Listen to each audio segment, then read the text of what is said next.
मुझे यकीन है कि आपने कभी न कभी भूकंप की मॉक ड्रिल में हिस्सा जरूर लिया होगा। यानी यदि भूकंप आया तो कौन से दरवाजे से निकलना है, कहां इकट्ठा होना है, कैसे लिफ्ट का इस्तेमाल नहीं करना और सीढ़ियों के रास्ते जाना है, ये सारी मॉक ड्रिल आप कर चुके हैं। लेकिन यदि बाजार में क्रैश आया तो क्या उसकी मॉक ड्रिल आपने की है कि अगर निफ्टी में तेज रफ्तार गिरावट आई, छोटे शेयर सौदे मुंह गिरने लगे, लगातार ताबड़तोड़ गिरावट आई, तो आप अपने आप को और अपने पोर्टफोलियो, अपने निवेश को कैसे बचाएंगे? क्या इसकी मॉक ड्रिल आपने कभी की है? नहीं की है तो आज इस वीडियो में मिलकर करते हैं। भाई देखिए, दुर्घटना कभी भी बता के नहीं होती। यानी कि कभी भी किसी भी समय आकस्मिक चोट लग सकती है, क्रैश आ सकता है, एक्सीडेंट हो सकता है और इससे डरते रहने से कुछ लाभ नहीं होता। आपको इसकी रोकथाम करनी होती है, इसका बचाव करना होता है और इसके लिए तैयार होना होता है मानसिक रूप से। तो आज के वीडियो में हम समझेंगे कि अगर बाजार में कभी किसी भी दिन बड़ा क्रैश आता है तो क्या आप उसके लिए तैयार हैं? क्या आपने बंदोबस्त किया हुआ है कि अगर बड़ा क्रैश आता है तो आपको, आपकी वेल्थ और आपके पोर्टफोलियो को बड़ी चोट उससे ना पहुंचे? तो देखिए, सबसे पहले इससे जुड़ी कुछ बातें समझ लीजिए। आमतौर पर लोगों का मानना यह है कि जब बाजार में तेज फॉल हो तो उस समय पुट्स खरीदने चाहिए। जब तक आपको समझ आता है कि ऑप्शंस के जरिए आप इस खतरे को हेज कर सकते हैं, पुट्स खरीद करके आप गिरावट में अपने आप को बचा सकते हैं या कुछ पैसा कमा सकते हैं, तब तक आमतौर पर बड़ी देर हो चुकी होती है। याद रखिए, मेरा अनुभव कहता है कि गिरावट आने से पहले ही चार्ट पर कुछ पूर्व संकेत, पूर्व आपको संभावनाएं नजर आती हैं जिससे आपको अनुमान होने लगता है कि शायद बड़ा फॉल आ सकता है।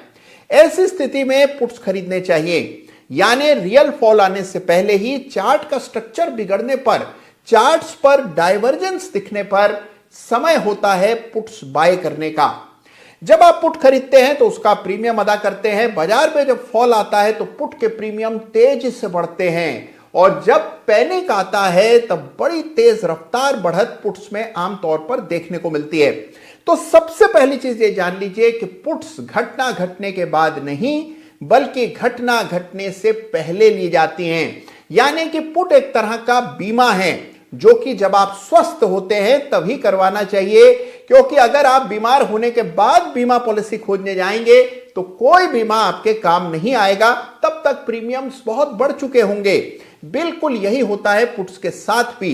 अगर आप अपने लॉस की रोकथाम के लिए पुट खरीद करके बचाव चाहते हैं तो जब बाजार देखने में स्वस्थ लग रहा है लेकिन कुछ ना कुछ परेशानियां चार्ट पर दिखने लगती हैं, वो समय होता है पुट खरीदने का। ये जो बात मैंने आपको बताई है ये वाकई में लाख टके की है। इसको गांठ बांध लीजिएगा, हमेशा याद रखिएगा। और सीख लेनी चाहिए आपको उन लोगों से जो कि भूकंप प्रभावित क्षेत्रों में रहते हैं। कभी जापानीज लोगों को देखिए, भूकंप के लिए मानसिक रूप से पूरी तरह हमेशा तैयार रहते हैं।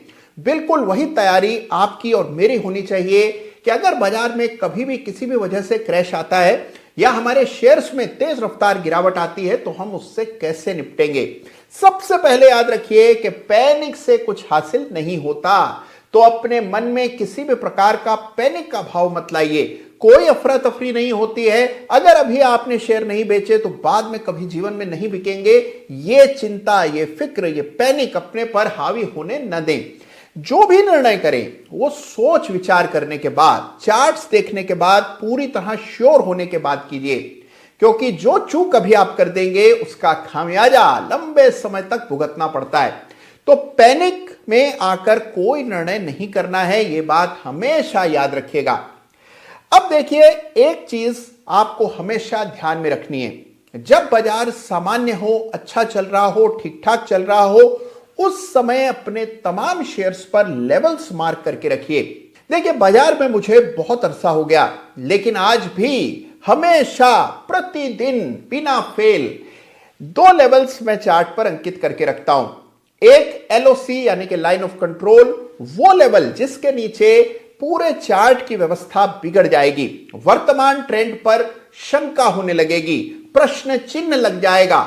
उस दाम को, उस लेवल को, एलओसी को चार्ट पर हमेशा अंकित करके रखिए। दूसरा, रिड्यूस लेवरेज लेवल को भी मार्क कीजिए। जी हां, यह लेवल बहुत इंपॉर्टेंट है। ऐसा स्तर जिसके नीचे कोई लेवरेज्ड पोजीशन आप नहीं रखेंगे। लेवरेज्ड पोजीशन यानी कर्जे पर ली गई पोजीशन। मिसाल के तौर पर आपने कोई ऑप्शन लिया हुआ है, कॉल पुट का कोई ट्रेड है, फ्यूचर्स में कोई ट्रेड है, या मार्जिन फंडिंग के रास्ते आपने कोई पोजीशन बना रखी है, तो उसे कहा जाता है लेवरेज्ड पोजीशन। लेवरेज पोजीशन किस लेवल के नीचे पूरी तरह से एग्जिट करनी है, वो लेवल भी चार्ट पर अंकित कीजिए। आमतौर पर एलओसी से ऊपर यह लेवरेज्ड पोजीशन एग्जिट करने का स्तर होता है। दोनों लेवल्स चार्ट पर ठीक ढंग से अंकित करके रखिए। लेवल्स टूट जाने पर तुरंत प्रभाव से निकल जाइए, जिससे कि आप अपनी पोजीशंस की, अपने रिस्क को हमेशा काबू में रख करके चले। न केवल यह काम निफ्टी के लिए करना है, इंडेक्स के लिए करना है, बल्कि तमाम उन शेयर्स के लिए या उन कमोडिटी या इक्विटी के लिए करना है जिनमें आपका सीधा निवेश या दखल है। यह काम आप कर लेंगे तो फिर चिंता की कोई जगह ही नहीं है। हर चार्ट पर लेवल्स पहले से मार्क्ड हैं। अब देखिए, दो बड़ी ही जरूरी बातें आपको बता रहा हूं। अक्सर क्रैश की स्थिति में सोचने समझने की शक्ति पूरी तरह से पीड़ित हो जाती है, यानी बाधित हो जाती है, और आप सही समय पर सही निर्णय नहीं ले पाते, क्योंकि इतना शोरगुल होता है, इतना डर लग रहा होता है। तो याद रखिए, पहले से तैयारी रखनी है। दो चीजों पर विशेष ध्यान दीजिए। सबसे पहले तो आमतौर पर यह देखा गया है कि इस तरह के क्रैश में जिस भी ट्रेड में प्रॉफिट होता है वो सबसे पहले एग्जिट हो जाता है। मान लीजिए आपके पास 3 शेयर्स हैं और तीनों में बड़ी गिरावट आ रही है। इसमें एक में आपको प्रॉफिट है क्योंकि वो नीचे के लेवल्स पर लिया है, और 2 में आपको भारी नुकसान हो रहा है। तो आमतौर पर हम क्या करते हैं, प्रॉफिट की पोजीशन को अलविदा कर देते हैं। ये सोचते हैं कि कम से कम कुछ तो मिल रहा है, ये लेकर एक बार एग्जिट कर लेते हैं और जो लॉस वाली पोजीशन है उसको होल्ड करेंगे, क्योंकि उसमें बहुत गिरावट आ चुकी है।